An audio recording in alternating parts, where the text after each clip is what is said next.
You're listening to The Gary Harris Show on Tide 100.9 in Tuscaloosa. House Republican worries mothers could be prosecuted, even for having a miscarriage.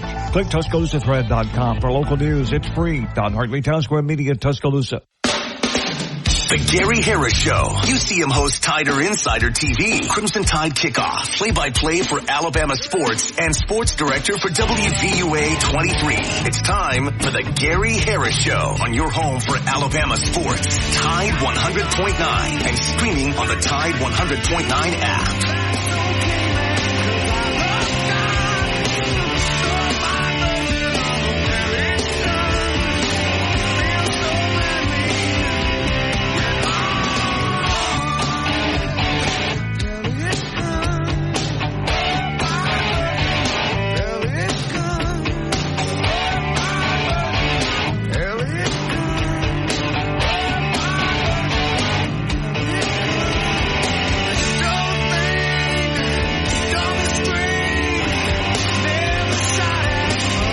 Good morning, everybody. Welcome into the Gary Harris Show. It's the TGIF edition for Friday, February 23, 2024. I'm your host, Gary Harris. Justin Jones is right there on the other side of the glass, manning the controls, taking your phone calls on the First and Main Condominiums hotline at 205-342-9904. We're with you the next couple of hours talking sports and more here on the Big Tide 100.9 FM. We got a great show on tap for you. I'm going to run it down for you here in just a moment, tell you what all is on the table for this morning. Glad that you're with us. Appreciate you listening. This hour of the Gary Harris Show being brought to you, as always, by Alabama Credit Union. Member-owned and not-for-profit. Alabama Credit Union really is just a better way of banking. I encourage you to find out more at alabamacu.com. That's alabamacu.com. Alabama Credit Union, loans for real life. Some rules and restrictions do apply. See if you're eligible for membership and join today and feel good about your money and pull extra change in your pocket. Okay, here we go. We're going to get back with new Tuscaloosa County High head coach Miles Holcomb this morning. He could not be with us yesterday because the AT&T cell service was down until after 11 a.m. Still don't know what happened with that. I think it was like a nationwide outage. Unbelievable. But he's going to be with us this morning at 9:15. And Adam Amin was scheduled to be with us at 9:30, but for the second straight week, last week he was on vacation. And this week he texted me yesterday afternoon and said he had gotten back from vacation but had a tough travel trip back and that he was going to sleep in this morning. So we won't have Adam Amin at 9:30 as I had hoped to, but we will have Alabama gymnastics coach Ashley Priest Johnston at 10. And then the Auburn Report with Brett Pritchard at 10:30. So full show on tap for you today, and we're excited to be here. Off the top this morning, a lot of reaction to my Eli Gold interview yesterday, and I know Eli's been on a lot of different media outlets, but he is supposed to have an announcement regarding Eli coming out today and his future in professional football. I'm not going to say the NFL, Justin, because he didn't say the NFL. He said professional football. And I do wonder, maybe with him being based in Birmingham, could it be something to do with the UFL, maybe with the Birmingham Stallions? That's just me speculating. I have no idea. Tony Tsoukalis of Tide Illustrated actually broke news about an hour or so ago, 56 minutes, that Eli Gold's next role will be as the play-by-play voice of the Nashville Cats of the Arena Football League. Which okay, so he's going to do Arena League. I was hoping maybe it would be UFL, but Eli's going to continue to work now. I mean, that's what he wants to do. In the meantime, things move on. Chris Stewart moves into the seat of Alabama football play-by-play along with his men's basketball duties. He's also, of course, done baseball. Don't know exactly if he will continue all three or not. But, of course, Chris did the games in 2022 when Eli was fighting the cancer. And then this past season, 2023, of course, Eli did the home games plus the Iron Bowl, and Chris did all of the road games other than the Iron Bowl. Chris also did the SEC championship game and the college football playoff semifinal at the Rose Bowl. But according to Tony Tsoukalos, Justin informs us that it's going to be the Nashville Cats of the Arena League, which is, I guess, a testament to Eli. Eli is a play-by-play broadcaster. He's the standard, and he will find enjoyment in anything. Because to me, to be honest with you, I don't mean this a shot at the Nashville Cats. I mean, that's quite a step down from Alabama football to the Nashville Cats. But you know what? Eli's a play-by-play broadcaster. That's what he does. He wants to keep working. So, we'll wait for an announcement to come on that. But, Justin says that according to Tony Tsoukalos from, he's the rival site, right? Yeah. And, on, the Alabama beat that Eli's going to do Nashville Cats football. But again, I have not seen an official announcement on that, but that's according to Tony Tsoukalos. Other topics making news, of course. Last night, I had said earlier this week that for Alabama women's basketball, there's no test like playing the top-ranked and undefeated South Carolina Gamecocks at their place. And it didn't go well. I had hoped for, to be honest with you, Justin, I had hoped for a more competitive game. Alabama didn't score until I think nearly 5 minutes into the game. And they got beat 72-44. And now I guess it was competitive after the first quarter. Even though Alabama only scored 6 points, they held South Carolina to 11. But after that, they were outscored 22-5 in the second quarter. So they had 11 points at halftime. So it is what it is. They were down 33-11 at half, and the game was over. I still like this Alabama team. I still think they're a good team. Sarah Ashley Barker was limited last night. She got banged up in that game, only played 23 minutes. That hurt. She finished with just 4 points and 6 rebounds. And, I'm not saying this Alabama team's a national championship caliber team. I'm not saying that, but Justin, I had hoped that last night, it wouldn't be over at halftime, and it was. Yeah, 11 points in the first half. I think it's some record, like lowest scoring for a women's basketball game in it has to be a long time. But those teams like South Carolina and LSU, I don't know if it's just me, but when I watch those games, it's hard to beat size. And that's what South Carolina and LSU have, and that's what makes them so good. I think this team, though, depending on the seeding and where everything falls out, we have a chance to go a couple rounds into the tournament, and I have no doubts. No, that's the key. I would love to see this team win a couple of games. I just was hoping for a little bit more last night. I'll tell you this. Auburn women beat LSU down at Auburn, and they played them tough again last night. I mean, that game was close the whole way. Now, LSU won it 71-66. But Auburn was in it the whole way. I mean, let's see, after 3 quarters, it was 58-49. So it wasn't out of hand. And then Auburn outscored LSU 17-13 in the fourth quarter and wound up losing by 5, 71-66. Men's basketball, of course, Alabama at Kentucky. And Justin, I want you to chime in here real quick, and we got to hit the break so we can come back with Coach Miles Holcomb. But I said yesterday, and I'm going to stick by this, can Alabama win? Absolutely. Absolutely. Do I think Alabama will win? No. I think Kentucky's going to win that game tomorrow afternoon at 4 o'clock in Lexington. What do you think? I don't think you're outlandish. I do think we're going to go in there and win. The loss of Mo Wague to the suspension from the elbow, the people's elbow he tried to throw on the Florida player that was on the floor, and also the question whether or not Latrell Wrightsell is going to play.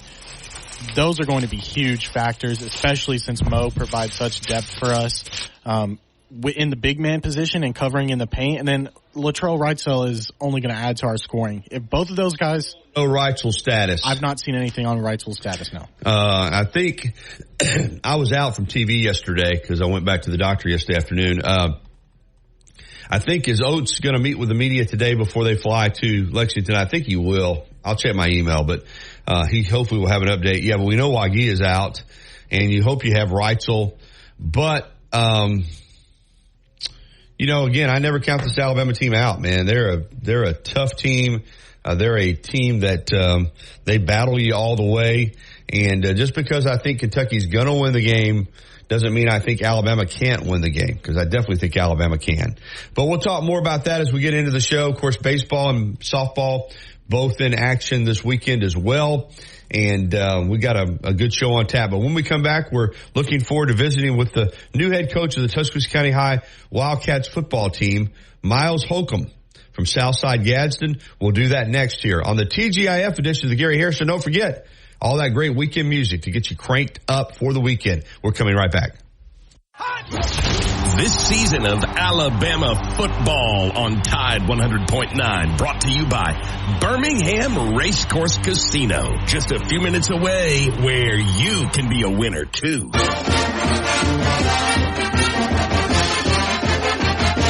From the University of Alabama, this is Crimson Tide Today.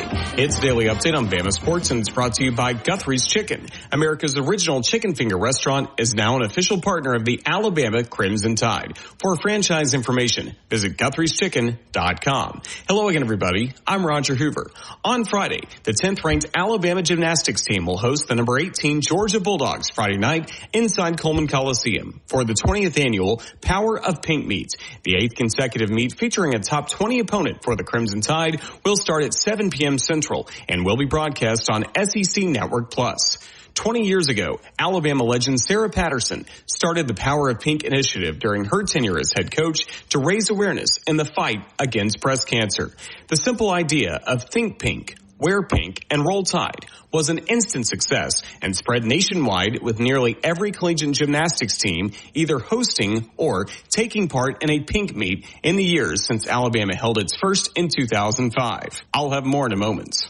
Founded in Haleyville, Alabama in 1965 by Hal and Melissa Guthrie, Guthrie's was America's first chicken finger restaurant. Guthrie still uses the family's original Southern fried chicken recipe in every chicken finger they serve, fresh, hot, and fast. Guthrie's Golden Fried Chicken Fingers has been Alabama owned and operated for over 58 years and is still going strong. Come see us soon. Guthrie's, America's original chicken finger restaurant and now an official partner of the Alabama Crimson Tide. For franchise information, visit Guthrie'sChicken.com. Join us this weekend for Alabama baseball all across the Crimson Tide Sports Network. Friday's game against Valparaiso begins at 4 p.m. Central, with Saturday's game at 2 p.m. and Sunday's contest at 1 p.m. Your best bet for big wins is just minutes away at Birmingham Racecourse Casino, where you can be a winner too. Off I-459, exit 31 Derby Parkway.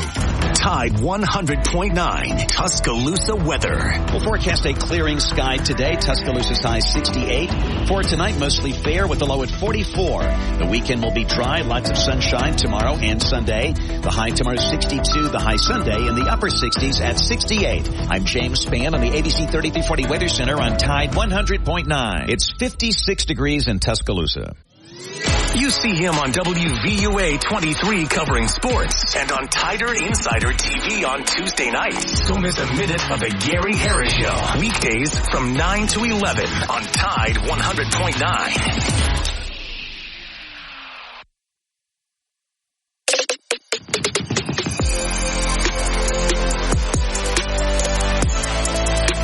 All right, so much for the great weekend music. Get you ready for the weekend. We'll get that cranked up. Now I gotta have this. We'll play this elevator music Monday through Thursday, Justin, but on Friday we're going to crank it up with some weekend music. But we will get to that. Right now we're going to jump out on the First and Main Condos hotline and welcome in Coach Miles Holcomb, the new head football coach of the Tuscaloosa County High School Wildcats. And he was introduced this past Tuesday evening. A lot of pomp and circumstance, a lot of excitement. Of course, County High, the last couple of years under Adam Weingarten has really been making progress with their infrastructure, with their junior high program, program, with just getting more players involved in the program. And it's a tough go. We know that. Class 7A Region 3, we know what County High's up against. But you know what? They were close to making the playoffs the last couple of years, and Coach Holcomb now is stepping in to try to get them over the hump. Good morning, Coach. How are you? I'm doing well. How are you doing? Great. Good to have you. You know, obviously you were head coach at Crossville. Spent a couple years as an assistant at Hoover. One as the offensive coordinator at Alpharetta, Georgia. And then you took over Southside Selma. 3 years there. Really good season in 2023. Region championship, state playoffs. What was it about the County High job that attracted you and you decided to make the move? Well, so it was, you know, I think a lot of people have thought that it was Southside Selma. It was actually in Southside Gadsden. Did I say Southside Selma? A lot of people. Well, I know better. I know it's Southside Gadsden. That let me correct that right now. If I said that, that's like a typo on a piece of paper. That's just me misspeaking. I know it's Southside Gadsden. As I told you, I grew up over there in Cleveland County, and I know the Southside program and the history there with Randy Ross. So yeah, thanks for correcting me. That was just me misspeaking. But yeah, Southside Gadsden, really good historical program. But you decided it was time to step away and take this County High job. Tell me why. Well, you know, I think from the time that I got into this profession, you know, I've always wanted to coach at the highest level and compete in, you know, what I thought was the highest classification in the sport. When I first got into it, you know, there was only 6 classifications, and you know, at the time, it was 6A. And you look at the programs, and I remember when I was in college, you know, I played football at Shorter, and I remember when two-a-days came out. And I remember, you know, my guy, like some of the guys that I played with kind of giving me a hard time, like, man, this is what Alabama football, like, this is what high school football is in Alabama. And I remember everybody was, you know, talking about how great Hoover was, but there was this team that kept giving Hoover some problems in the show, if everybody remembers, and that was Tuscaloosa County. And that's the program that kind of gave them a little bit of problems. And that's what when I got to Hoover, you know, I saw the caliber of athletes that was there, and you think about, you know, when you think about the mecca of football in college football, what does everybody think of? Well, everybody thinks of Tuscaloosa. And so, you know, my thought was, well, if that's the mecca of college football, then why can't that be the mecca of high school football? Yeah, I like the thinking. I really do. When you interviewed and you came down to take a look at things, of course, I know because you're busy coaching your own team, obviously, during the season. So I don't even know if you had been to Wildcat Stadium and Tuscaloosa County High School to see the facilities, but you had to be impressed because they've really put a lot of money and effort into the infrastructure, into not just the football program, but the program as a whole. Tell me about what that was like when you came down and you took a look, and what did you see? I mean, it was incredible. You know, I think the last time that I'd been over there was 2019, and then, you know, what it looked like in 2019, and then what it looked like, you know, this past week was daylight and dark. I mean, it don't even look the same. I mean, brand new turf, the Jumbotron, what they've done inside the facilities, the coaches' offices, you know, what they're planning on doing in the future. I mean, everything from, you know, from what they're doing inside the school to, you know, what they're doing for other programs. I mean, everything looks, it's top notch. I mean, it's some of the best resources in the state. You know, I feel like the whole administrative team is really, you know, focused on athletics and focused on making sure that they can give their athletes the best experience possible. Coach Miles Holcomb is with us. Pardon me, brand new head coach at Tuscaloosa County High School, finishing out his tenure at Gadsden, Southside Gadsden, but will be coming over to take over County High. All right, I mentioned the region. It has been tweaked a little bit with the realignment, but still, Hewitt-Trussville, Hoover, Prattville, Thompson, Vestavia, Oak Mountain, Hillcrest. This is an incredibly tough region, and you kind of know where I'm going. You can have a good football team in Class 7A Region 3 and not make it to the state playoffs and still have a really good team. But I know that's every coach's goal, is to have that opportunity. I know like I said, you're finishing up over at Southside. You're going to get in here and start looking at your personnel. But is it realistic in your first season to have a playoff goal, or is that unfair? And I think to say it's unfair would be doing, this senior class, this rising senior class a disservice. Everybody, when they get a job, they're like, well, I need time. Well, that senior class don't have time. Right. And to say, well, I need 3 years or I need 2 years. Well, they don't have it. Junior class don't have it. And so, that's just us trying to build in excuses as a coaching staff. Well, we got a job to do. And there's only one group of us that get paid an amount of money to do a job, and that's the staff. Like, these guys just show up to work every day. So is it realistic? Well, it should be. That's what they're paying us to do, is to go in and figure out a way to win games, and find a way to create, an elite experience for them that they get to walk into every day that can have a lasting impact on them, and we can build real relationships with them that hopefully last, after they graduate. And so that's our goal. I'm sure that's the kids' goal. And so that's what we're going to try to do from the time we walk in on Monday until, they tell us we can't do it anymore. Coach, I'm curious, because you've been through this, when you inherit a new team, and again, I know, like you said, I love what you just said about, we're paid to try to win now.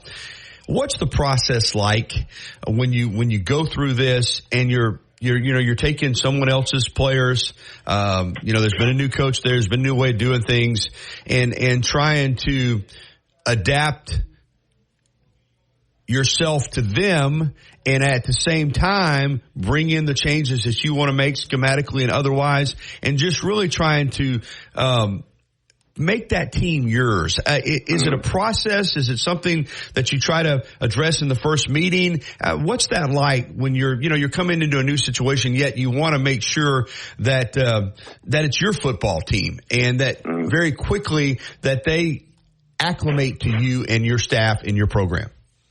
Well, I think the first thing is they need to understand is, like, they didn't pick me. I chose them. And it really, it really ain't my program. Like, it's theirs. I think all too often, like, coaches get too much credit for, making something that it's not. Like, I don't play no snaps. People ain't paying money at the gate to come watch us call plays. Like, they're paying money at the gate to come watch those kids compete. And so as much as we want to think that, something's ours, like, it's those kids' program. And so, yeah, there's some things that we may do that's a little bit different than some people have done in the past. But, ultimately it's about listening. What do they like to do? What have they done in the past that they feel like's worked? What would they like to do a little bit different? We're going to go in and we got a certain way that we like to do things that we believe in, and figure out, like, what's the best way that meshes with them, that we can fit into the schedule, that we can fit into how it works. But ultimately, you got to go in, you got to build relationships with people, and you got to have genuine conversations. And you can't say that and go in and sit down and say, well, let's have a conversation. You just listen. You're not really listening. You're just waiting long enough till they get done talking and you can respond. But you got to actually listen to them and hear what they have to say, because ultimately, your success, as a coach depends on them.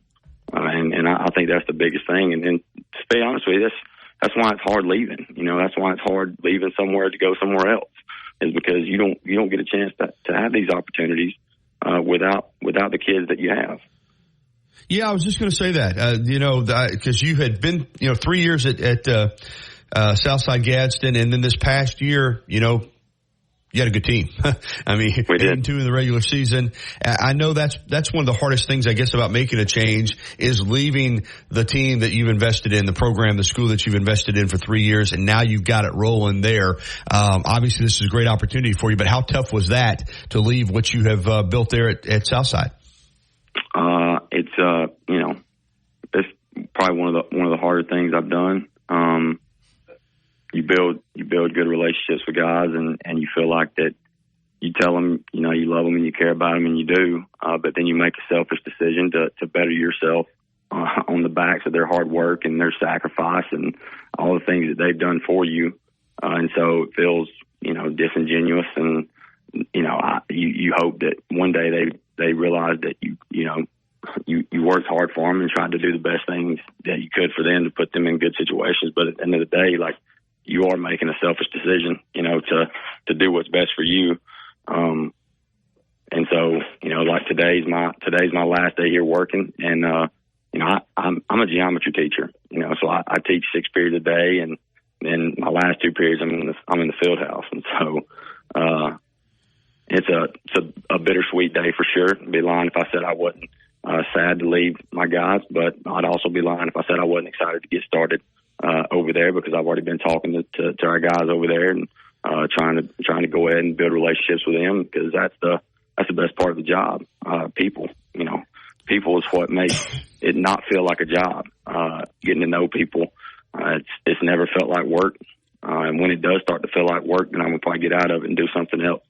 But that's what, you know, that's what makes it tough when you have a genuine connection with people that, you know, when you leave them, you know, it's almost like you're not going to see them again, even though you hope you will in the future. And I was talking to one of our coaches over there, like, I like winning ball games. Don't get me wrong. That's what we all want to do. But I also like getting, you know, a decade later, I also like getting those wedding invitations too, when one of our guys is getting married.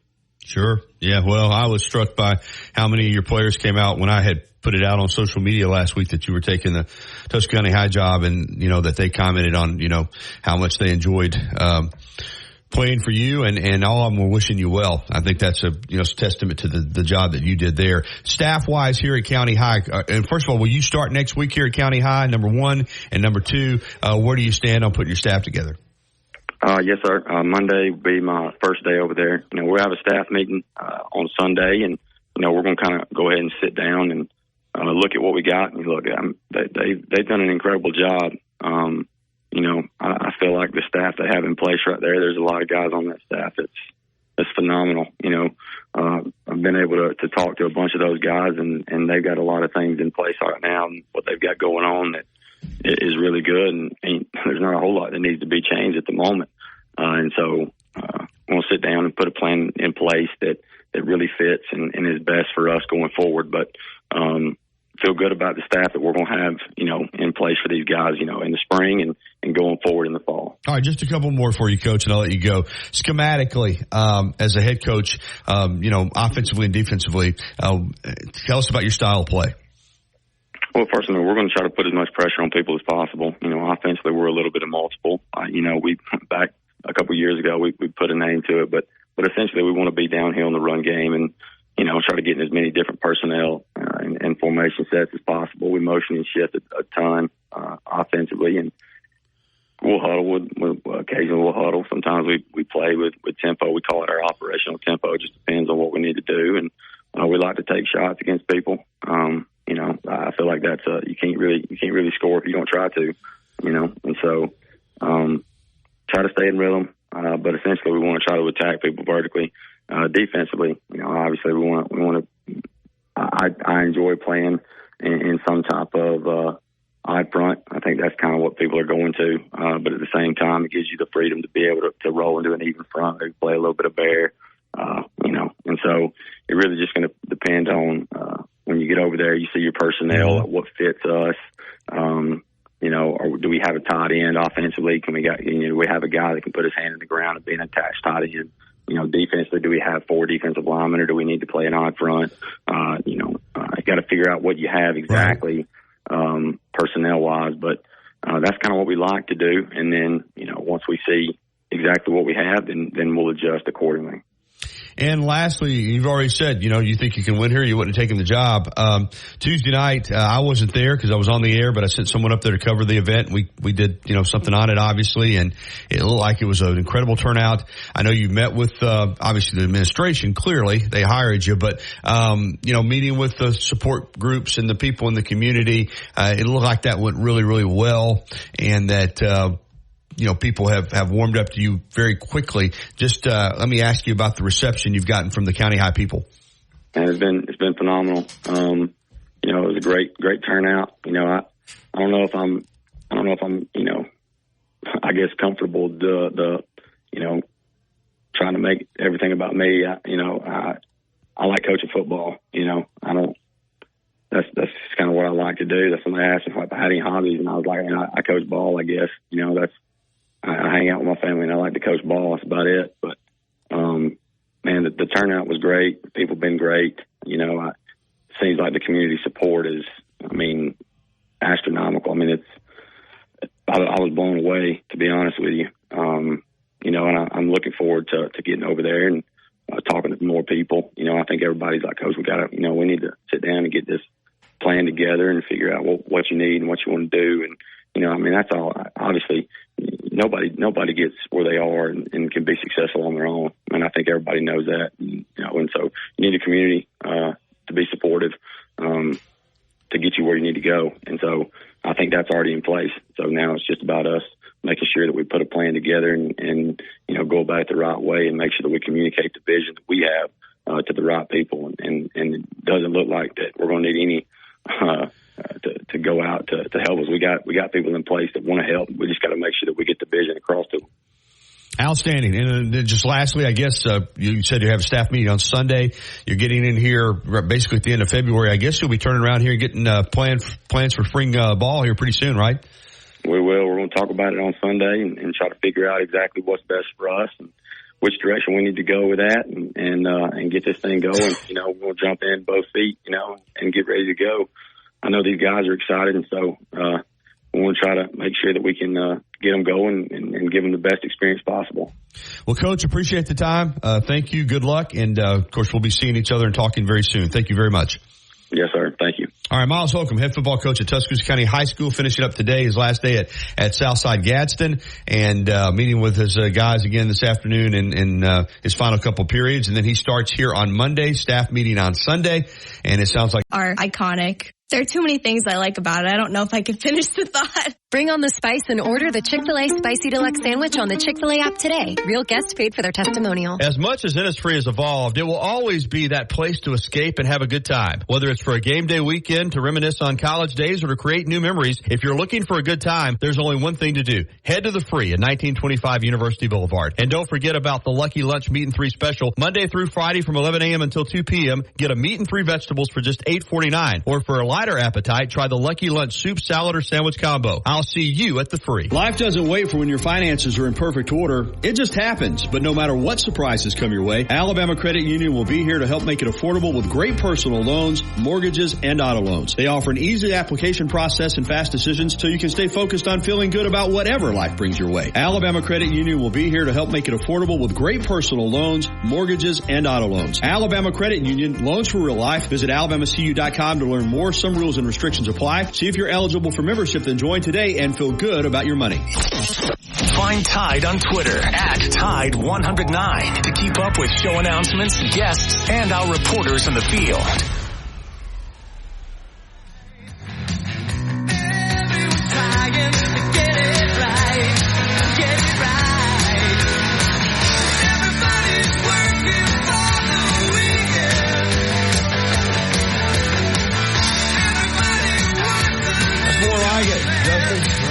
Weekend music on Friday, man. Like I said, we gotta get down. We gotta get fired up. It's Friday. Working for the weekend right here on Tide 100.9 FM and 1230 AM WTBC. And let's jump out on the First and Main Condos hotline. And one of our favorite listeners, Corey from over in Trussville, is with us. Good morning, Corey. Good morning, Gary. How are you this morning? Doing well. I'm ready for the Green and Gold Classic. I think Alabama, well, first of all, Alabama played really well Wednesday against North Alabama. I don't know about you, but something about Emma Broad putting her former team, good things seem to happen. And very proud of the way they played. Defense was great, pitching was good, and offense came alive and did what they were supposed to do and put them away, and was very pleased. And now we go to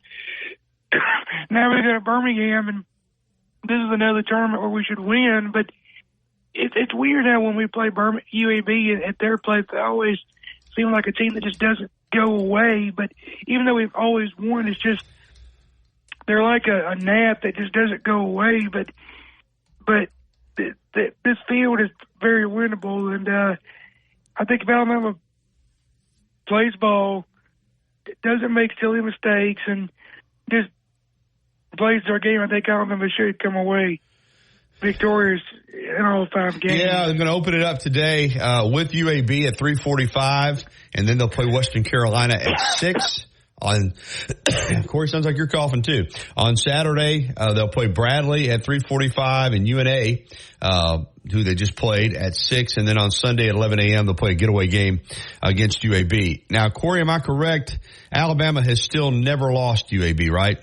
I think that is right. I'm pretty sure that's right. I'll Justin, see if you can look that up. I'm pretty confident that Alabama is undefeated against UAB, and I'll check it too. Justin's going to check it, maybe in the email release, in fact. But UAB is a good program, and you're playing over there at their place, and they got a nice little ball field too. They got a beautiful little softball field. Let me ask you this, Corey: are you going to any of the games?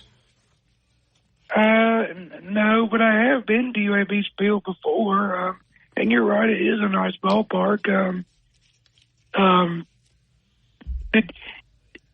But yeah, I'm not going, but I wish I could. But let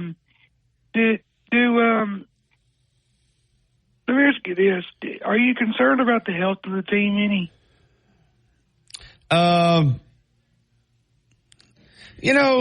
I think you're always in sports concerned, and it's a grind and it's a long year. But I think this team has depth.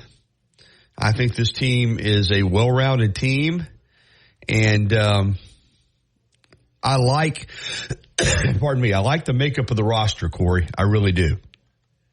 Well, Murphy said Christian White should be back today, but I mean, I know he said the pitchers were day to day, but still, you don't want to start losing key pieces. No, you don't. You really, really don't. But at the same time, and you know this because you follow it very closely, it's hard to go through an entire season in a sport and not deal with some injuries, some illness.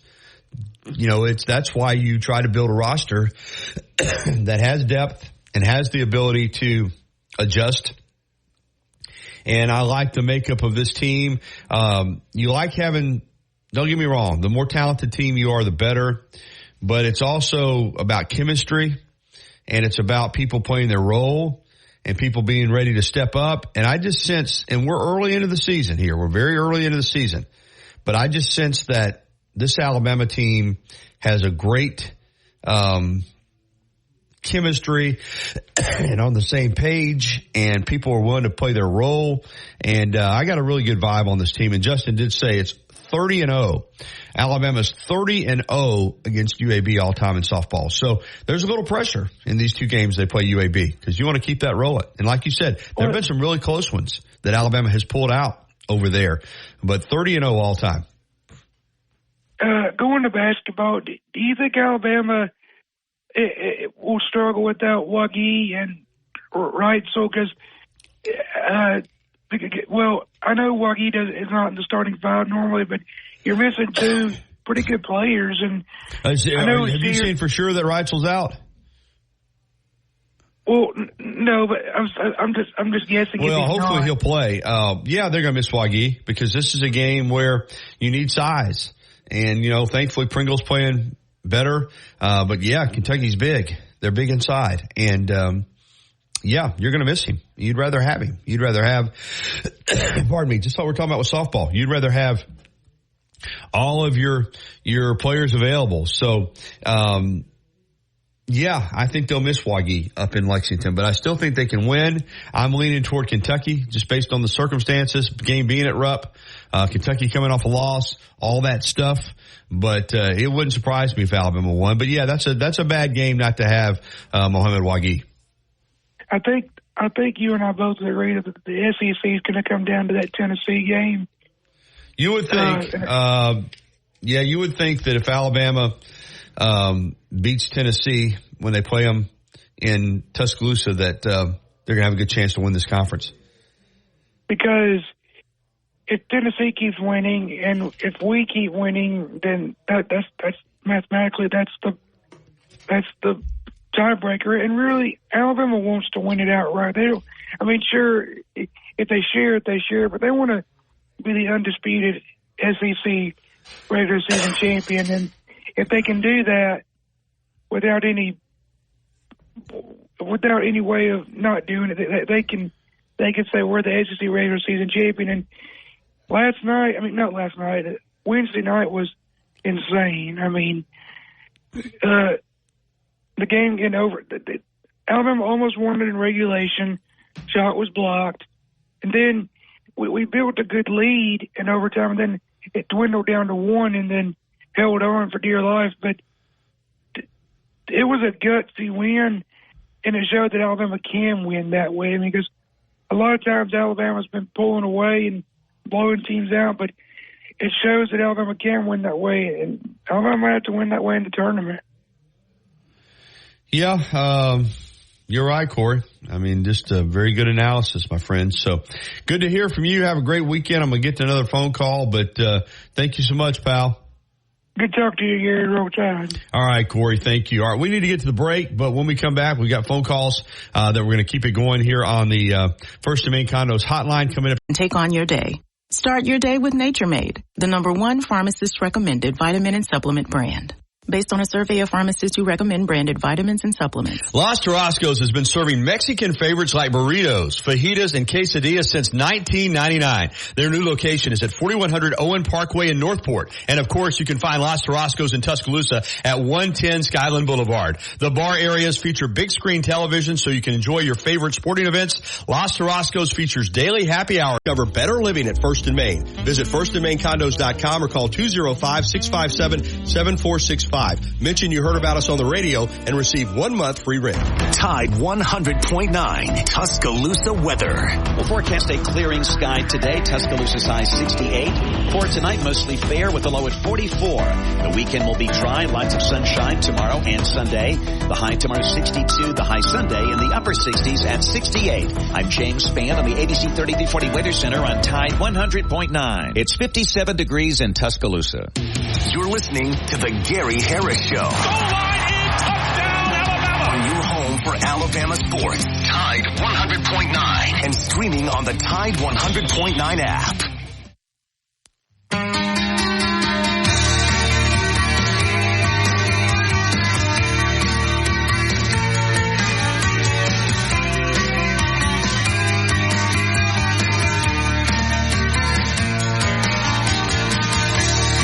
$9:49. Welcome back in.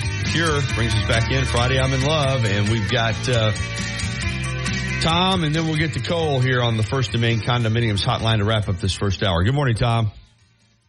Morning, Gary. How are you this morning? You sound really well. Yeah, except for the aggravating cough. And Dr. Bittner just tells me it's just, until that inflammation's out of there, you got to deal with it. I've got an inhaler, so I'll try to lessen it a little bit. I feel fine. That's the good news. I feel good. It's just aggravating. Well, it's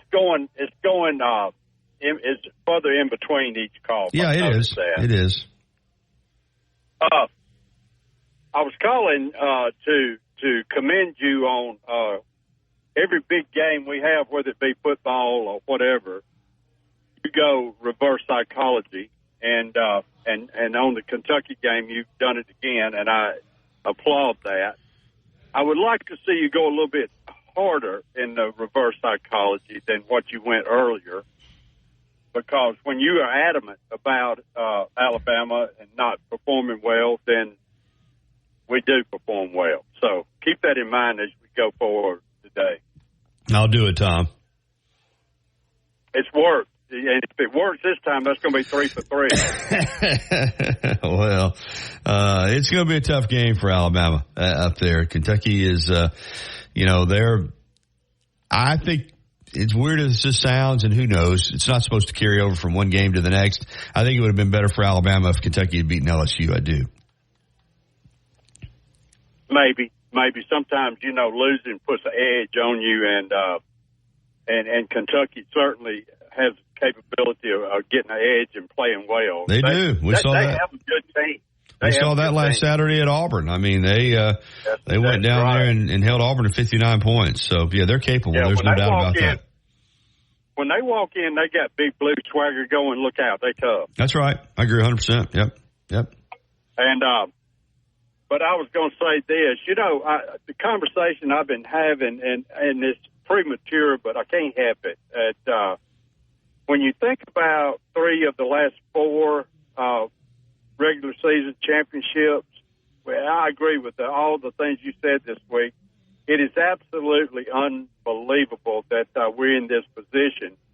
But if we beat Kentucky tomorrow, I feel like we're inching closer to the driver's seat as far as the conference championship.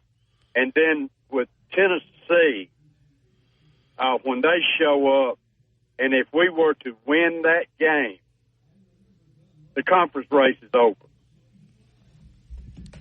Well, if they beat Kentucky tomorrow, and they beat Tennessee a week from Saturday night, Alabama's going to win it outright. I don't think there's any doubt about that. So, I'm with you 100% on that, man. If they can win those 2 games, they're going to be the SEC champion.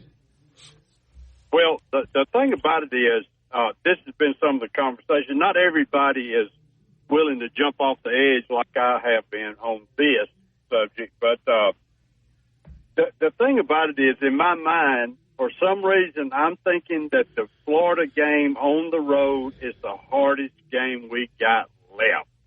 Oh, I think it's going to be a brutally tough game. I mean, they were very fortunate to beat Florida here. And so we talked about yesterday on the show, it's a tough schedule, man.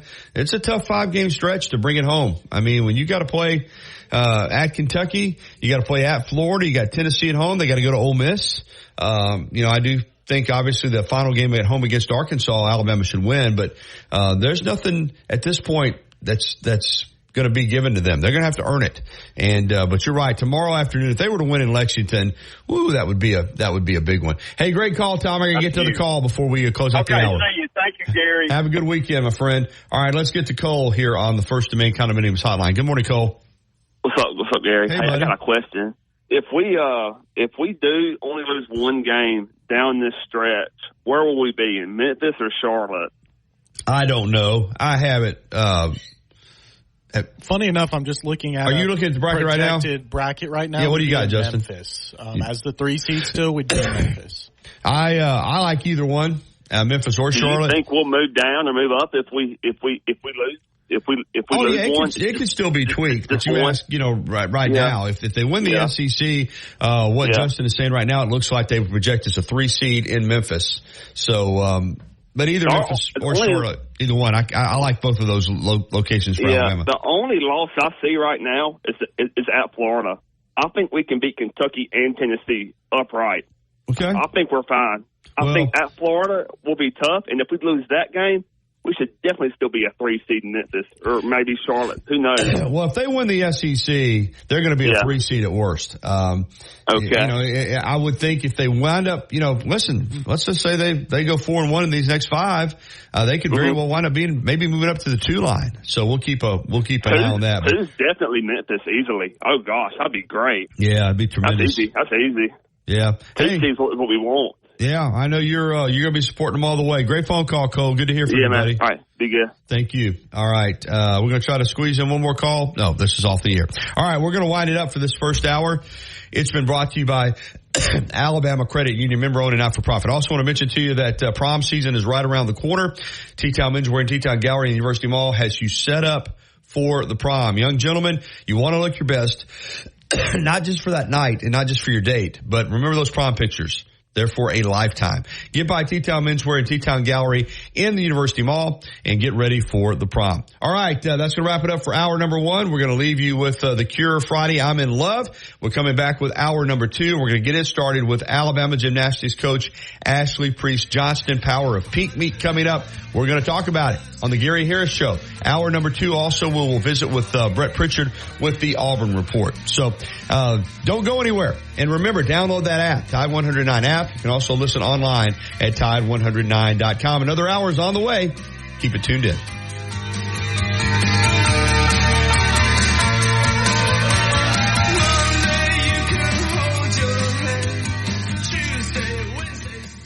Tuscaloosa's Old Colony Golf Course is an 18-hole championship layout designed by 1976 U.S. Open champion Jerry Pate. Director of Golf John Gray and fitting specialist Bob Montgomery are PGA certified. Mike Shivitz is the head professional and director of the Tuscaloosa Junior Golf Program. Call today to secure a tee time.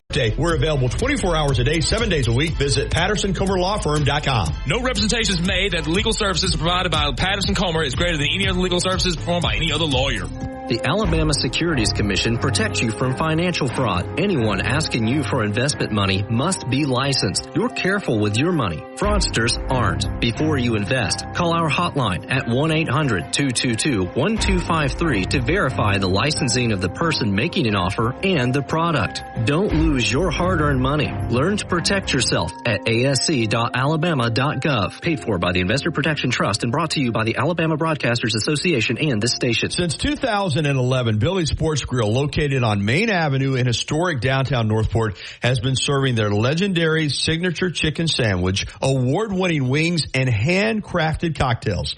Billy's is also the spot to watch all your favorite sporting events with big screen, high-definition televisions in both dining rooms, at the bar, and outside on the beautiful patio. Come by and say hello to Kim and Lisa, the Billy's Management Dream Team. Billy's, good food, good friends, and good time. 365, 24/7. You'll find road and utility crews, tow truck, law enforcement, and first responders working along Alabama's roadway. We're making improvements and helping our communities stay connected. We're working hard to make sure you're safe on the road. Now we need your help to make sure we're safe too. Alabama's Move Over law requires you to move over a lane when you see flashing lights on the roadside. And if you can't safely move over, please slow down. Visit DriveSafeAlabama.org, brought to you by the Alabama Department of Transportation, Alabama Broadcasters Association, and this station. If you haven't already, you've got to try Tuscaloosa's unique breakfast, brunch, and lunch concept. Brick and Spoon, downtown Tuscaloosa, Timerson Square. It's fresh food with a Cajun flair featuring a full bar with build-your-own Bloody Marys and mimosas. Open daily, 7 a.m. until 2 p.m. Available for after-hours events, rehearsal dinners, receptions, and birthdays. They offer brunch and lunch catering. Call Brick and Spoon at 205-345-5551 for more information. Are you receiving unemployment?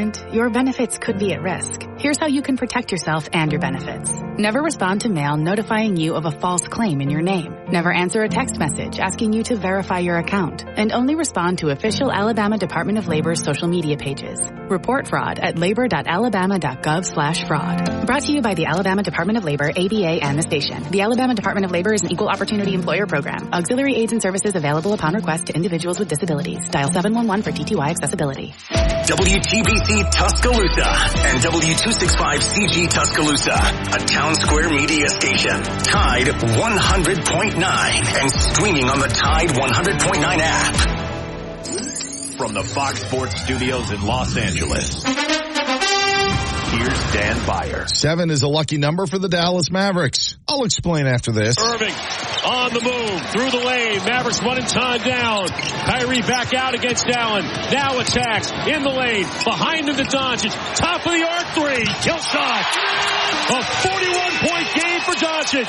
On 97.1, The Freak and the Mavericks radio network. Dallas has now won 7 straight, topping the Suns last night 123-113. Kings outscored the Spurs 127-122, while Shai Gilgeous-Alexander at 31 in the Thunder victory against the Clippers 129-107. The Warriors outscored the Lakers 128-110. LA played without LeBron James. LeBron is expected to play tonight against San Antonio. Steph Curry had 32 points in the win. College hoops, number 21 Washington State won at number 4 Arizona 77-74. The Cougars swept the season series from the Wildcats. Now, this hour's West Alabama real-time news update from the Tuscaloosa Thread Newsroom. Birmingham Mayor Randall Woodfin urging black athletes to leave the University of Alabama and other state colleges if the legislature passes a pending law that would prohibit diversity, equity, and inclusion programs on Alabama college campuses. UAW has announced it's pouring $40 million in an attempt to unionize battery and auto producing plants here in Alabama and across the South, including Mercedes. Emergency preparedness tax exempt weekend underway. It'll last until midnight on Sunday night on items to help prepare for severe weather. Get 24/7 local news coverage and sports updates when you download the free Tuscaloosa Thread app and sign up for twice daily email newsletters. The Gary Harris Show. UCM host Tider Insider TV. Crimson Tide Kickoff. Play-by-play for Alabama sports and sports director for WVUA 23. It's time for the Gary Harris Show on your home for Alabama sports. Tide 100.9 and streaming on the Tide 100.9 app. Here we go, hour number 2 of the Gary Harris Show, the TGIF edition for this Friday, February 23, 2024. I'm Gary Harris. Justin Jones is alongside, and this hour of the Gary Harris Show brought to you, as always, by Patterson Comer, attorneys at law. Integrity and excellence are the driving force behind the firm and its staff. I can vouch for that. Both of these gentlemen are outstanding lawyers and outstanding people. Paul Patterson is in Tuscaloosa at 205-345-1000. Mike Comer's in Northport at 205-759-3939. If you need a personal injury attorney, I think you need somebody with feet on the ground in West Alabama. You get that with Paul Patterson and Mike Comer. They'll be here for you. You'll look them in the eye if they take your case. Remember, it's on contingency. There's never a penny out of your pocket unless they collect for you. Patterson Comer's commitment to serve the clients does not stop at the end of the workday. They're available 24 hours a day, 7 days a week. PattersonComerLawFirm.com. No representation is made that the quality of legal services to be performed is greater than the quality of services performed by other lawyers. All right, we're jumping out on the first, actually the Krispy Kreme Donuts hotline in this second hour. Krispy Kreme Donuts hotline, and we're welcoming in the head coach of the Alabama gymnastics team. Ashley Johnston is with us to preview the 20th annual Power of Pink meet tonight at Coleman Coliseum against the University of Georgia. And when you talk gymnastics, there's no bigger rivalry in the sport, in the history of the sport, than Alabama versus Georgia. 7 o'clock tonight here in Tuscaloosa. Good morning, Coach. How are you? Good morning, Gary. I'm doing great. How are you doing? Doing well. Great to have you. And boy, this is the meet. I don't care how many good programs there are in the country. I don't care where we're at in terms of rankings or any of that stuff. This is Alabama versus Georgia. And when you're talking gymnastics, that's as big as it gets. And you add in the 20th annual Power of Pink meet, and it's going to be a show tonight at Coleman. You're absolutely right. It is a storied history between University of Georgia and Alabama, and we are really looking forward to coming together, competing strong, and not to mention celebrating the 20th anniversary of Power of Pink and being able to compete for something so much bigger than just the sport of gymnastics. And so we're really looking forward to a great night. Yeah, Power of Pink has grown to be nationwide, all different sports, but it was your former coaches, Sarah and David Patterson, that kicked this off. Yeah, you know, it's just such an honor to be surrounded by an amazing community. I'm so thankful for Sarah and David, their impact, the way that they trailblazed, again, doing something bigger than the sport. And I think that's really the message that we continue to carry with us. It's using our platform to make bigger, better change in this world. And Power of Pink is a perfect reflection of how they've lived that out and how we continue to live that out. Of course, a lot of people here that are listening have attended these meets in the past, but I want you to familiarize folks that maybe have not been with the format. There'll be breast cancer survivors that are there, accompanied by the gymnast and recognized before the meet. You're right. So when we march out in the beginning of the meet, each one of our athletes is paired with a breast cancer survivor, and they are walking hand in hand, being able to march out, really just feel the environment, feel the crowd, feels everybody invested and all in helping both the athlete and the survivor fight the fight. And so it's really a special moment. Our athletes over the years, our alumni, all talk about how that moment is just so incredibly special. It's a core memory of just being able to come together and compete strong for each other. It's really going to be amazing and special. And again, just so people understand, this is the Think Pink initiative, and Power of Pink is for breast cancer awareness, but at the same time, our cancer awareness overall too now. Wear your pink. That's a big part of this is, you know, you want to see 15,000 people sporting pink in there tonight, don't you, Coach? We do. We've got pink shakers that will be spread out everywhere across Coleman, lots of pink decorations. And so Coleman Coliseum is really a special place. When you pull into that parking lot, you see the pink lights out front. You see the pink lights on the concourse. It just feels different. And so we're hoping that we sell this place out tonight. We're pretty close. And so we need everybody to show up a little before 7 p.m. so that you don't miss that first vault. Wear your pink, be loud, and let's create the best competitive environment in the country. And you can go to RollTide.com to get your tickets and, like Coach said, sell it out tonight. From a gymnastics standpoint, let's talk about where you're at. You had two really tough meets against Kentucky and Auburn back-to-back. And then this past Monday, you went out to Denton, Texas for a quad meet, and very impressive. Beat all of the opponents there, Texas Women's University, Arkansas, and Arizona. I don't know that I necessarily want to call that a bounce-back meet, but you had to be pleased with what the team accomplished this past Monday. Yeah, it was a great reset meet.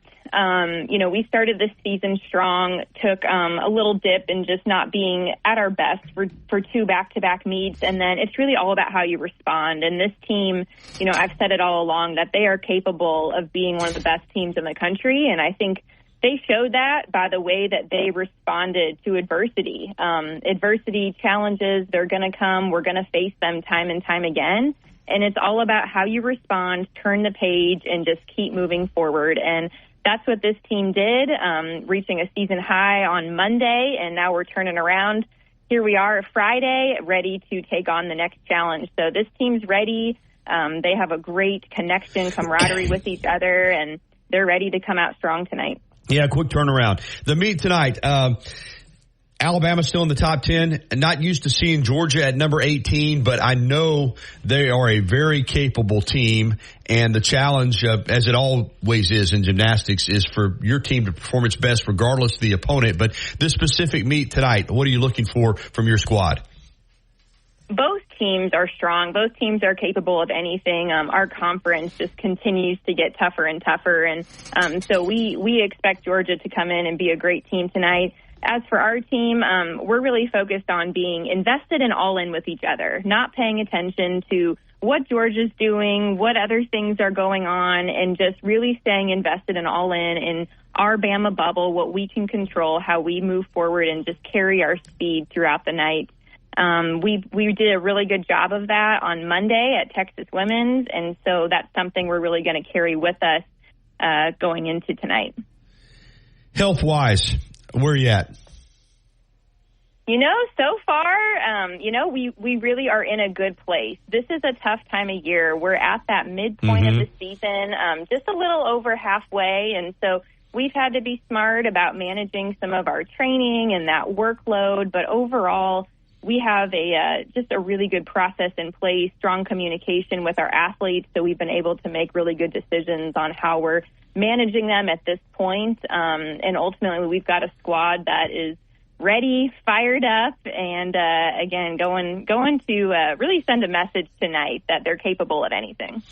You mentioned coming off a high score at that TWU quad meet, 197.675, and I know you probably don't want me to ask you about a specific score, but is there a 198, possibility for tonight? Is that, again, I know you don't really talk in terms of specific scores, but is that something tonight that you think this squad has the potential to put on the board?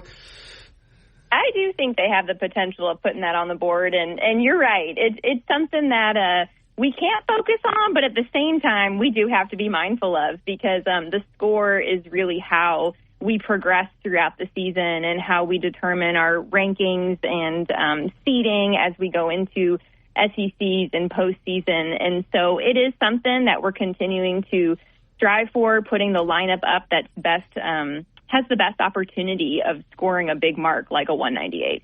You already alluded to the conference is just, it is, of course, this is the SEC. I don't care what the sport is. Everybody's trying to win, but wow, this league is just absolutely a gauntlet, isn't it?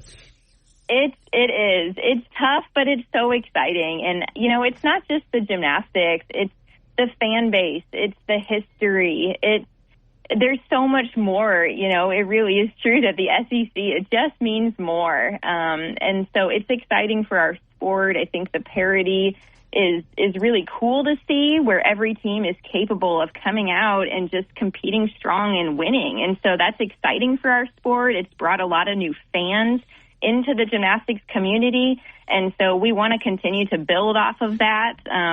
but ultimately Alabama Gymnastics wants to send a message that we're capable of anything, we're ready to go, and we're excited to just continue progressing throughout the season. And lastly, Coach, the focus is on performing, and you said you have to be able to block it out and not worry about the opponent and just be in the moment. At the same time, with it being Power Pink meet tonight, with all of the excitement, is there extra energy from the gymnast? Again, I know every meet's important, so I'm not trying to say that this meet is any more important than any other meet, but just because of all the excitement and all the pomp and circumstances surrounding it, do the ladies have a little bit of extra juice for something like this tonight with the Power Pink? I do think they have extra juice. They have extra passion. I think that's really what it is. And we've said for a couple weeks now that I think it's our team's biggest strength, that we want it so bad. And at times it can also be our biggest weakness, that we want it so bad. And I mean that because, sometimes when you want something so bad, you think a little bit too much versus just kind of letting go and letting your body just do the gymnastics and going big. And so I think tonight is just a great opportunity to not think so much and just really trust that we've done the work, we've done the preparation, and it's time to just go big. And I think Power of Pink is such a great representation of that, being able to turn the focus and trust that you can only control so much. And at the end of the day, you kind of have to just go big, fight the fight, do the best you can, and let go of all the other stuff. Going big tonight at 7 o'clock, the 20th annual Power of Pink meet, Alabama versus Georgia. Still a few tickets available. Go to RollTide.com and pack that place out tonight and wear your pink, everybody. And it's going to be quite an event. And, of course, Alabama looking to post a victory over longtime rival Georgia this evening inside Coleman Coliseum. Thank you so much, Coach. Thanks so much, Gary. Roll Tide. All right, Roll Tide. 10:13 here on the Gary Harris Show. The YMCA of Tuscaloosa is ready when you are. What I mean by that is it's not going anywhere. The Y's right there at 2300 13th Street. All it takes is for you to go by and sign up, join, and start on the road to getting physically fit. Everything is there for you at the Y. Great, beautiful facility, wellness center, terrific dressing rooms for men and women, STEAM, fitness classes. There's a YMCA men's club. If you're a man that you might want to join the men's club, there's a Silver Sneakers program. They help with childcare. Everything there at the Y. All you need to do is get signed up and become a member today at the YMCA of Tuscaloosa, 2300 13th Street. Jeff Knox, the CEO, and the entire staff, outstanding people at the Y. Take on your day.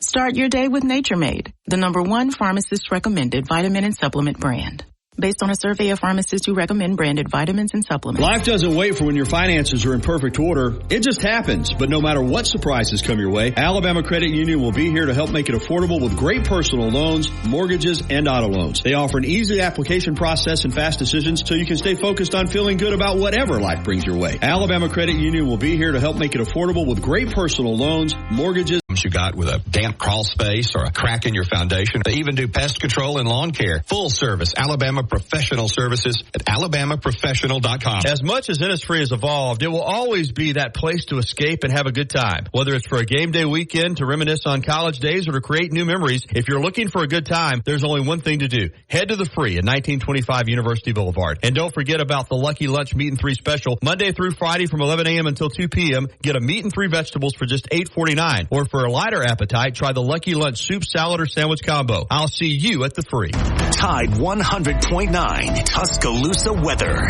We'll forecast a clearing sky today. Tuscaloosa's high 68. For tonight, mostly fair with the low at 44.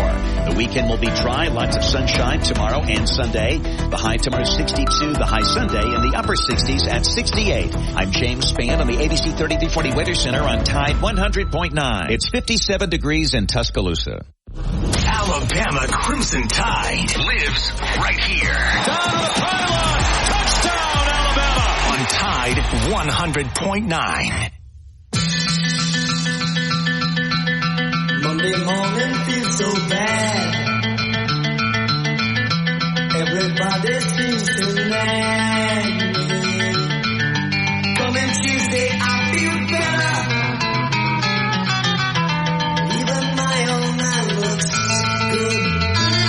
10:17. Welcome back into the Gary Harris Show. Gary Harris, Justin Jones. Okay. Justin and I were talking during the break, and I agree with him 100%. This next topic is something I want him to cover because I know how big it is. I do. I get it.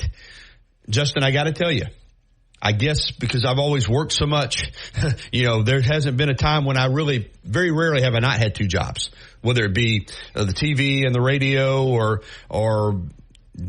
I've been going. So, and when I have had free time, I guess I'd rather spend it outside or working out or doing something like that. I never have ever been into the video game deal.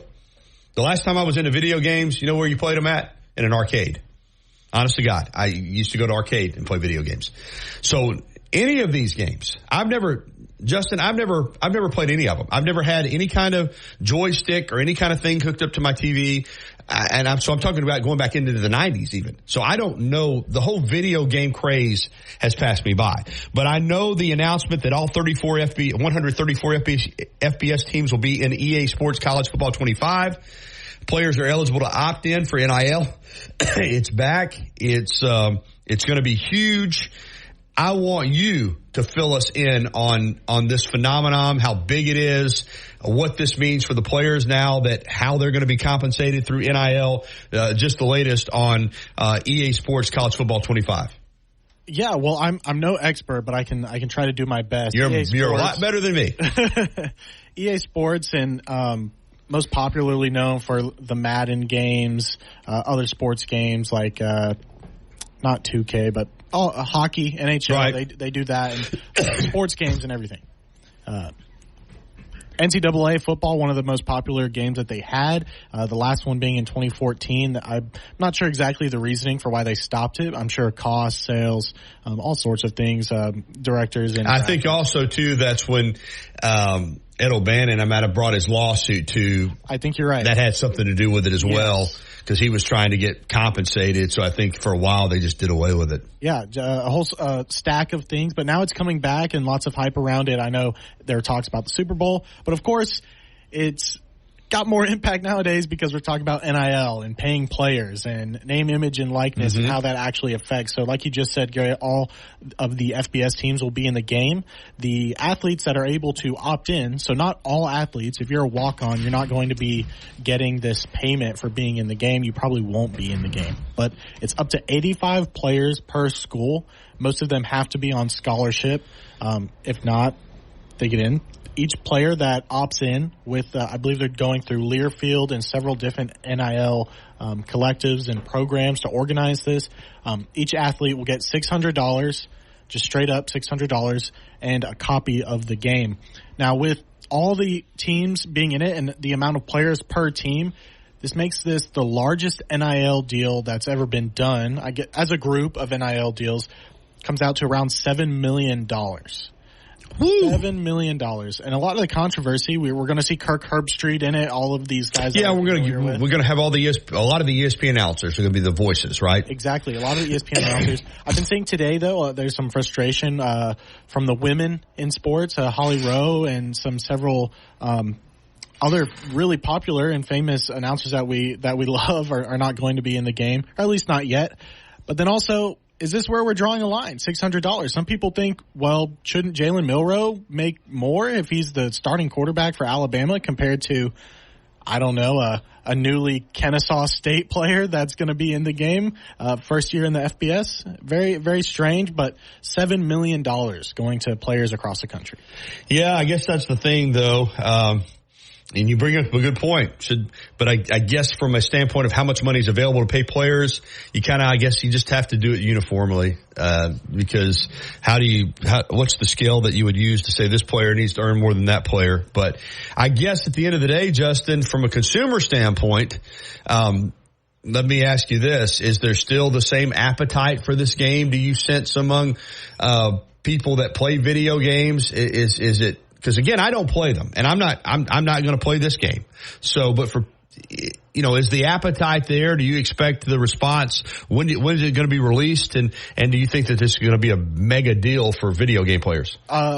for sports, video games, this is a mega deal. I know, like I just mentioned, the Super Bowl, you had thousands of fans that were scanning every commercial because there was a rumor that there might be a talk about it or commercial about it. For perspective, Gary, the NCAA football 14, this was the last game that came out, and they usually, they're a year ahead. They come out in the fall of 2013. Right. If you had a copy of that around 2 or 3 years ago, typically games $50, they're maybe $70 now for newer systems, but you could resell that copy for, I think I saw some for like $200, $300. Really? Just because it was so in demand and there was a limited number of them that were put out there. They weren't getting made anymore. There's a lot of fans of college football, of video games, that are very, very excited to not only go out and buy the game, but play it as well and see their favorite players in the game too.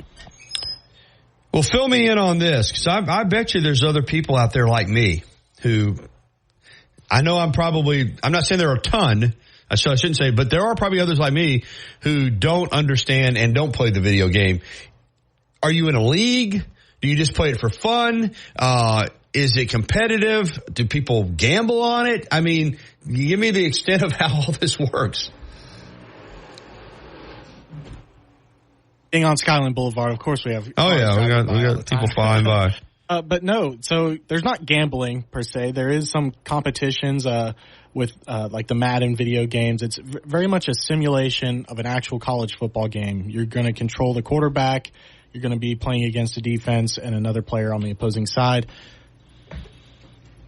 And it's very competitive, but it's also fun. There's game modes, like you take over a team, you become a head coach, you control what players start and play, or you can create your own player. You can put your name on there and say, this is Justin Jones, he's running back at Alabama, blah, blah, blah. Lots of different fantasy scenarios. I think that's the main draw, is people love to go and take these teams that are maybe lower status, like a James Madison, and they go, I'm going to take James Madison and we're going to go win the playoff. Yeah.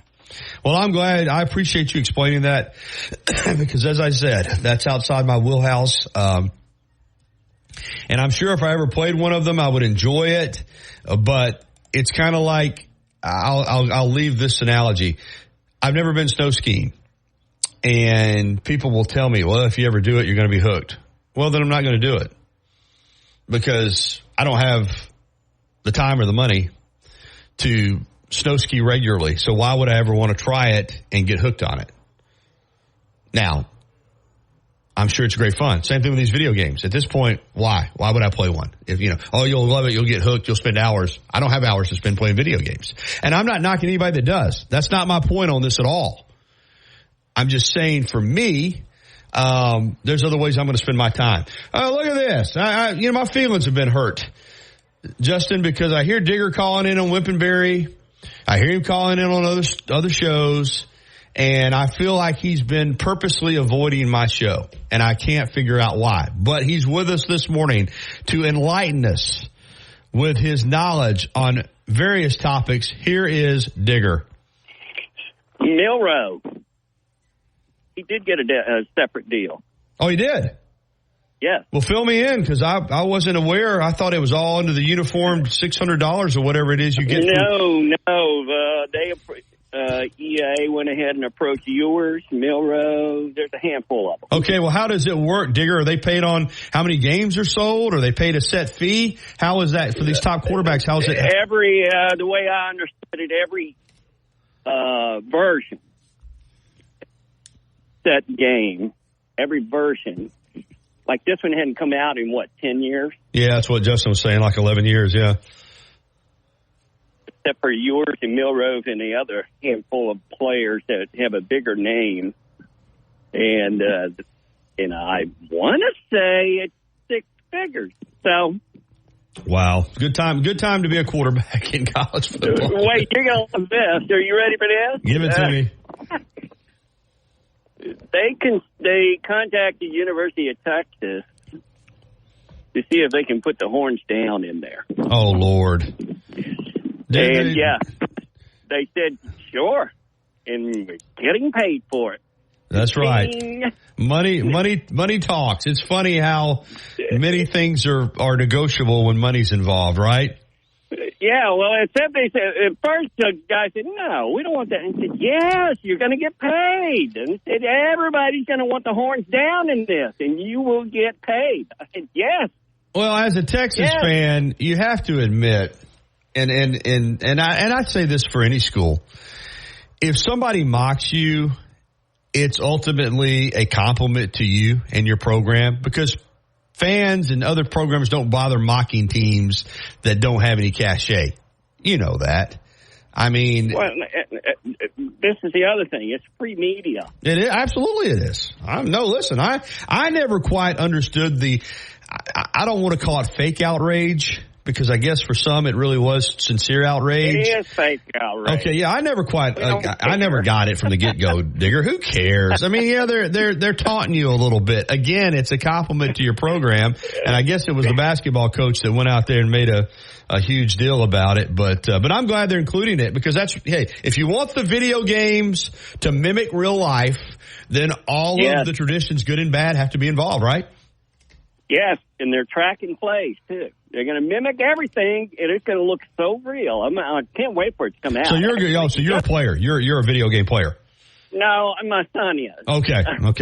I'm like you. Our generation, we spent 4 hours on the golf course. That's right. We don't sit it in front of the TV. That's right. I got to be outside for that, you know? Yeah. No, my son does it. 8 hours.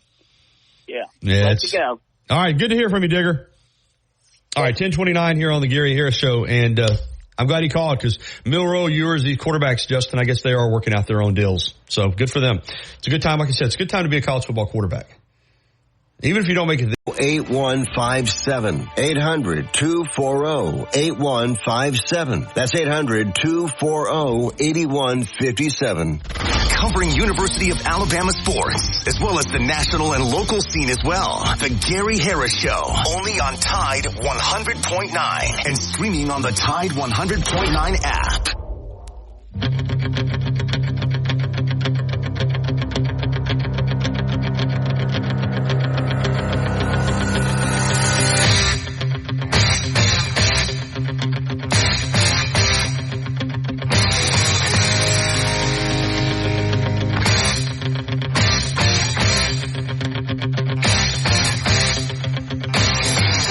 All right, 10:32. Welcome back into the Gary Harris Show right here on Tide 100.9 FM, 1230 AM, WTBC. You hear Eye of the Tiger. You know it's time that we're going to talk Auburn sports with my pal Brett Pritchard from the Auburn Blitz. Get us up to date on all things Auburn. So let me jump out right now on the Krispy Kreme Donuts hotline and welcome in Brett. Hey, man, how you doing, buddy? I'm good, Gary. What's up, buddy? Oh, let's talk some Auburn basketball. The Tigers get their bye week. Let's backtrack though to last Saturday, because you and I remember specifically talking about it on Friday morning. Game day coming to Auburn, to Neville Arena. We both agreed we thought Auburn had a better basketball team than Kentucky, but this is still Kentucky. And anytime the Wildcats come to campus, it's different, and we know they're always capable of rising up and doing what they did to Auburn last Saturday, and that's going down to Neville and beating the Tigers for the first time anybody's done it this season. Yeah, to be honest with you, Gary, it's real simple. When you don't make shots in basketball, you're not going to win. Yeah, it's hard. Doesn't matter if you're in Neville Arena or in the parking lot or on the moon, wherever. That's the name of the game. And Auburn missed plenty of open shots to win that game. Now, again, a few days before that, you run South Carolina out of there, and it seems like you had one of your better shooting nights. It's really the story of this team. You just don't know what you're going to get from maybe, one game to the next. And Kentucky, like you and I talked about, still carries the banner for this league. They deserve to carry the banner for this league. They've been the premier program in the SEC in basketball for all of our lives. And they have a great team. They have a talented team. They have a young team. They have the youngest team in the country. And I think they had heard, just like everybody else, that Neville Arena was about impossible to come in and win. And, they hadn't been playing as good as expectations by most people, and were kind of written off. There's not a chance to come in there and win. And you know what they did? They muscled up and they played great defense. And they were able to scrap out a really tough win. Now, again, thought Auburn played great defense. Held them to 70 points. That's right. Much under the average of Kentucky. But, the problem was Auburn couldn't score the basketball. And, you look at Jalen Williams. As Jalen Williams goes, this team goes. You look at 6 losses for Auburn. He's had 6 bad games. When Jalen Williams is on, Auburn wins. And, all the wins for Auburn this year have been by double digits. So you look at it, and he's kind of the cog in the wheel. And, he goes down in the second half with a knee injury. And the good news is it doesn't look like he's going to be out for the rest of the season. He, is not going to need surgery, but don't know how long he's going to be out. But regardless, he's a big part of this Auburn basketball team. And now they're going to have to move forward without him. Even when he had an off night, still, you had one of your better players out there that you could rely on. Now they're not going to have him for a while. So Chad Baker-Mazara, some of those guys are going to have to step up and play even more minutes than they've been playing to this point. But, it just shows you, Gary, in this league, if you don't bring your A game every night, you can be beat and you can be challenged. And, Auburn will have to rebound. They've got a good stretch coming up. They've got to go to Athens tomorrow. And, again, it's tough on the road in this league, but if you're going to make a run, you want to build momentum. It starts Saturday, and they've got to take care of business. Yeah, no doubt about it. You're right, this league. I mean, Kentucky wins at Auburn and then goes to LSU and gets beat. I mean, it's just, that's the SEC for you. Hey, Jalen Williams, you mentioned he won't be available tomorrow night against Georgia, but he is coming back to play basketball this season, right? Isn't that the expectation? That's right. Okay. That is the expectation, yes. The game tomorrow night in Georgia, it's a rivalry game. I'm with you. I think this is a bounce-back game for Auburn. They've had the bye week. Talk about the game coming up Wednesday night, if you don't mind. I hate to get ahead of Georgia, but if Auburn is going to have a chance to come back and win this or tie for the SEC championship, let's go ahead and just say they're going to beat Georgia tomorrow night. How big is the Tennessee game on Wednesday night? Well, I think it's huge in the fact that, let me preface this first. You look at the rest of the games coming up. You got Georgia twice, Missouri, Mississippi State, and then you got that Tennessee game. That's the Not game. in that order, but that's the remaining opponent. Yep. That's a good final stretch. It is. It really is. You got to look at it. The one game that we talked about yesterday on our show is that Tennessee game. It's the X factor. If Auburn were to win out right there, Gary, going into the SEC tournament, that would put Auburn at 25-6. That's a really, really solid record. Really good finish. Depending on how Alabama and Tennessee finish out, if they were to come backwards a little bit, you could actually see maybe a 3-way tie for the regular season championship. And I don't really think that's going to happen. I think Alabama, with that 2-game lead, they've got a 1 game over Tennessee, but a 2-game lead, I think they'll finish out. But if they finish out that way, Gary, I think they make an argument maybe for a 3 seed in the tournament, but definitely no lower than a 4. Now, if you start losing 2 or 3 of these games coming down the stretch, that's when you start being concerned about how far you drop in seeding. And I think that's what Auburn's playing for now. I think, you want to win the regular season, you want to go to the SEC tournament, do well, but at the end of the day, you're trying to play for the best seed that you can get in this tournament. And you don't want to drop much further than 4. You start getting in that 5-12 matchup and then on down. Auburn was a 9 seed last year. And you happen to be an 8-9 seed, you got to play a 1 seed in the second round. So I think this is a big opportunity for them. And if they go on the road and beat Tennessee, and Auburn's played well there over the last several years, it's kind of odd. Absolutely. It's an odd deal. But I think if Auburn can win that game, they'll solidify themselves at the top of this league, and that'll be a huge, huge statement because that's a great Tennessee team. Dalton Connect's the best player in the league, in my opinion. And, it's going to take a monumental effort, but I think Auburn can do it if they play well. Let's get to baseball because Auburn's, taking care of business against Eastern Kentucky and then the midweek game against UAB. But instead of being at home for another a series that you would expect to win, going to the Jacks College Baseball Classic down in Jacksonville, Florida. Right. This is a strong field. Number 18, Iowa. Wichita State's always got a good program. Number 10, Virginia. We know how good Virginia's been the last few years. This is a big challenge for Auburn baseball right off the bat. I like it. You kind of see where you're at, but what are you looking for from the Tigers in this big tournament? Yeah, I think you said it. That's a tremendously loaded field. Got to face some of the biggest arms in the country. You'll start with Brody Beck from Iowa. He's preseason Big Ten Player of the Year. That's the kind of competition that you're going to be faced with. Right. And I think this is a good opportunity to go down there and find out where your weaknesses are. You're going to be challenged both at the plate and on the mound. And one of the things that Auburn does well is they play defense really well. But again, I think in the preseason, you look at Alabama's philosophy with basketball and Nate Oates, they went through a gauntlet there, lost several of those games, but I think it prepared them for where they are now. And I think you look at, what Coach Thompson does with this program. He sees an opportunity to go play some of the better programs in the country, be in a tournament like this, and because we know what the SEC is going to be like. At the end of the day, it's good to get wins mid-season. It's good to play teams out of the gate, kind of get your feet on the ground like in Eastern Kentucky, which, by the way, I thought they've got a very good baseball team, man. They've got some pitchers.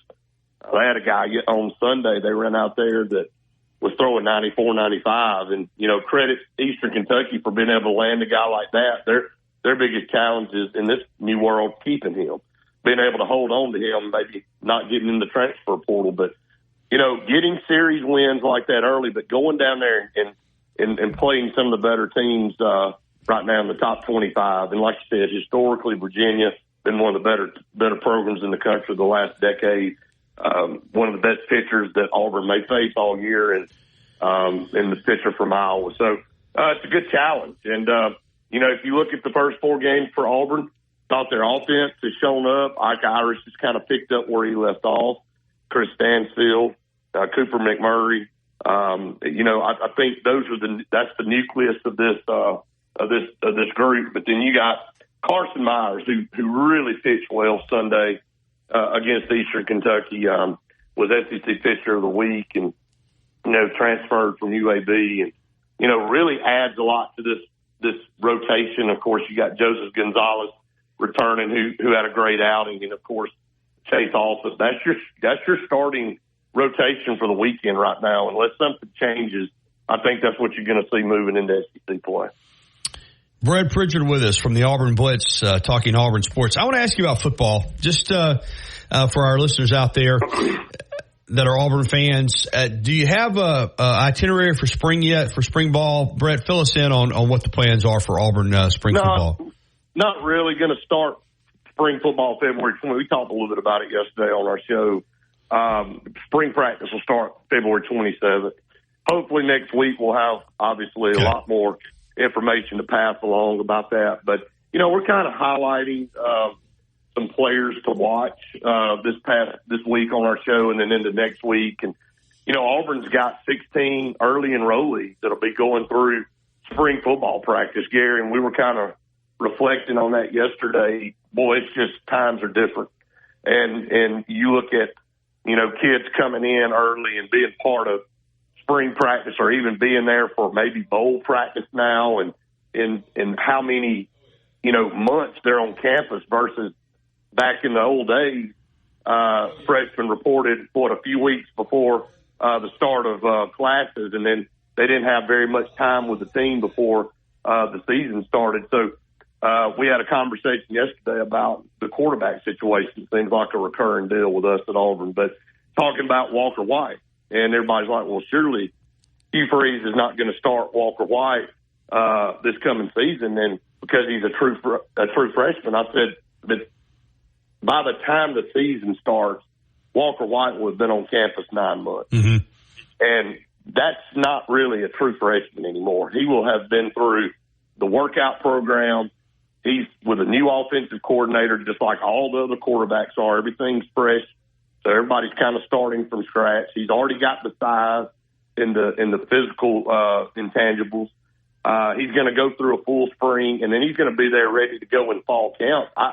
Why not? You know, in this world, I mean, why wouldn't he start him if he's the best guy? I mean, we saw Bo Nix start as a freshman at Auburn and was all SEC freshman. So I'm not writing Walker White off because he's a true freshman, especially with the quarterback room the way it is. So we'll see these guys come through spring, and you'll see if Hugh Freeze decides he wants to go to the portal or not when the next window opens in May. Something that I noticed this week, and listen, first of all, I love the Birmingham Stallions, and I love spring football. I enjoyed watching the USFL, I enjoyed watching the XFL. Now we have them combined for the UFL. But Philip Montgomery, we know a lot of coaches are leaving college football to go to the NFL, but I found it interesting that he signed on to be co-offensive coordinator. Of course, Skip Holtz is the play caller, the head coach there with the Birmingham Stallions. Now, listen, like I said, I got no problem with it. I just found it interesting that was the option that either he had or that he took. What was the reaction from folks on your show and from Auburn people that Philip Montgomery is going to be coaching with the Stallions? It would seem that if that's the option that you take, that maybe you didn't have a college option or an NFL option. I don't know. I'm asking you, what did you think about that announcement? Well, but you just hit the nail on the head. Kind of what the talk has been on our show and with the people I've discussed. And again, we don't know that 100%, but I mean, we can read the tea leaves. It's not a cut on the Stallions. It's not a cut on the UFL or whatever. But which one are you taking? You taking an NFL job or are you taking a UFL job? And I think you're right. I mean, I don't know that he had an option there. So I'm not sure about the college side. Maybe he had some options there that he just didn't feel like he fit. And, for some coaches, they may feel like coaching in this newly organized UFL, merging the two leagues together, is a better opportunity than coaching in college at some places. So, and I'll go back and say this too. I mean, let's be honest about it. We said it for a month on your show, Gary. These college coaches have had enough of the way things are structured. If they can go find jobs on the pro side of things and not have to deal with everything that's going on in college football right now, they're taking that route. And so he may have had some college offers, and he just decided, hey, I can go coach in UFL and not have to put up with any of this stuff. Lastly, Nick Saban is no longer the football coach at Alabama, but he is going to be on ESPN Game Day. And he did a story with his friend Chris Lowe this week at ESPN.com and said that he would like to be a voice for change. Now, he stopped way short of saying he wanted to be a commissioner for college football or a czar, and he referenced conference commissioners, ADs that know more about it. But he made it clear that he doesn't like where we're at. This isn't college football. And let's be honest, when Nick Saban talks, people listen. Do you think his comments can lead to someone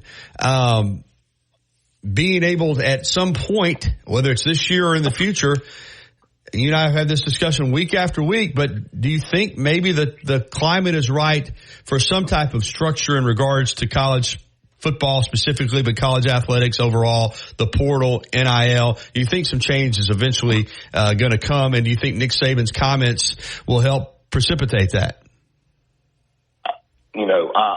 I think everybody's fed up, Gary, to be honest with you. I think the NCAA dropped the ball massively.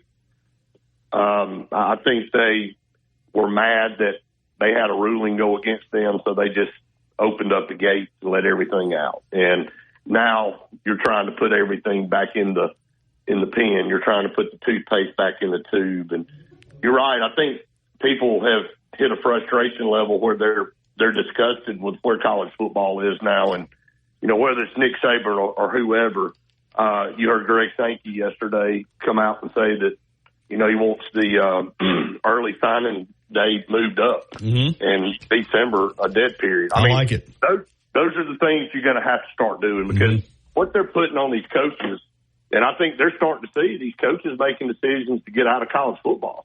And because there's not enough time to do everything under the pressure to get it all done correctly.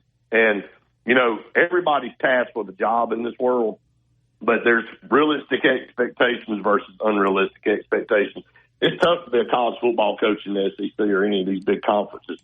But when you ask them to do all of this other stuff on top of it and have to manage a roster and re-recruit the players they already have and manage 2 signing periods and 2 portal windows, and it just becomes too much to bear. And then you're also out there trying to raise money for your collective and NIL and get all that stuff done. You got to draw a line at some point. So, I think right now if Nick Saban and some of the powers that be in college football came together, and I know the Big Ten and the SEC are trying to form that committee, advisory council to kind of look at it and see what can be done in college football, because the NCAA didn't do it. So they're having to do it. And they've been the leaders in college football forever anyway. So, I think change has to happen. I don't think it's a matter of if, it's a matter of when it's got to happen. You know, there's going to be some people mad, you know, and I understand that with no rules and regulations right now, colleges are just having to go out and they're getting everything they can get right now because I think they know that things are going to be reined back in somewhat. So, but until then, it's still going to be the Wild West. Well said. All right, Auburn Blitz coming up today. What you got? Yeah, more of this. Gary, we're going to continue to talk about players to watch going into spring football for Auburn. We'll have Jason Caldwell on from inside the Auburn Tigers. So I got a full show. Thank you, buddy. All right, thank you, Gary. All right, it is 10:51. We're going to take a timeout and come back and wrap up the show for this TGIF edition right after this on Tide 100.9 FM and 1230 AM WTBC. Since 2011, Billy's Sports Grill, located on Main Avenue in historic downtown Northport, has been serving their legendary signature chicken sandwich, award-winning wings, and handcrafted cocktails. Billy's is also the spot to watch all your favorite sporting events with big screen, high-definition televisions, both dining rooms, at the bar, and outside, offering you 100% satisfaction and appointments set around your schedule. Give us a call for all your steam cleaning needs, 205-553-9460, Houston Hydro Steam. Quality work you can stand on. Los Tarascos has been serving Mexican favorites like burritos, fajitas, and quesadillas since 1999. Their new location is at 4100 Owen Parkway in Northport. And of course, you can find Los Tarascos in Tuscaloosa at 110 Skyland Boulevard. The bar areas feature big screen television so you can enjoy your favorite sporting events. Los Tarascos features daily happy hour specials. And for the best Mexican cuisine in West Alabama, remember, the name is Los Tarascos with locations in Tuscaloosa and Northport. Tide 100.9 Tuscaloosa weather. We'll forecast a clearing sky today. Tuscaloosa's high 68. For tonight, mostly fair with a low at 44. The weekend will be dry, lots of sunshine tomorrow and Sunday. The high tomorrow 62, the high Sunday in the upper 60s at 68. I'm James Spann on the ABC 3340 Weather Center on Tide 100.9. It's 59 degrees in Tuscaloosa. Never miss a moment of the action. Download the free Tide 100.9 app today.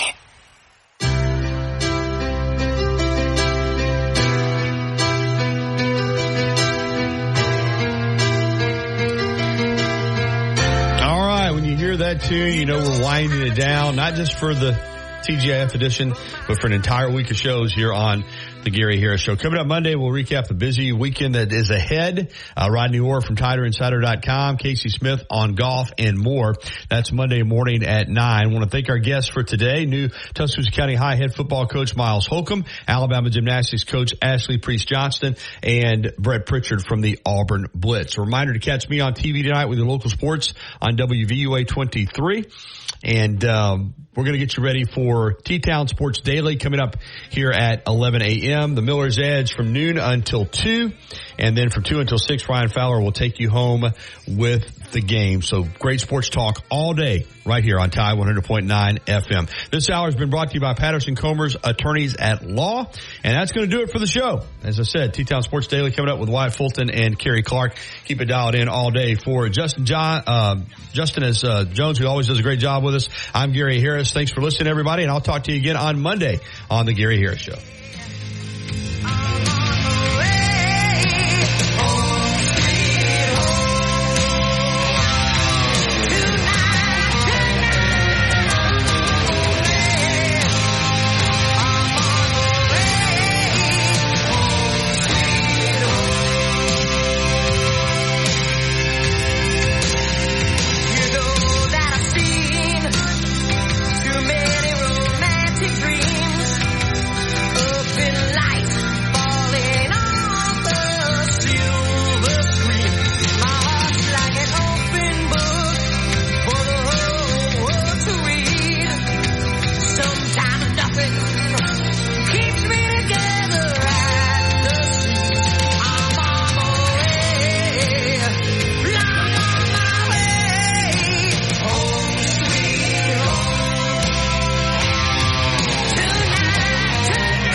Thank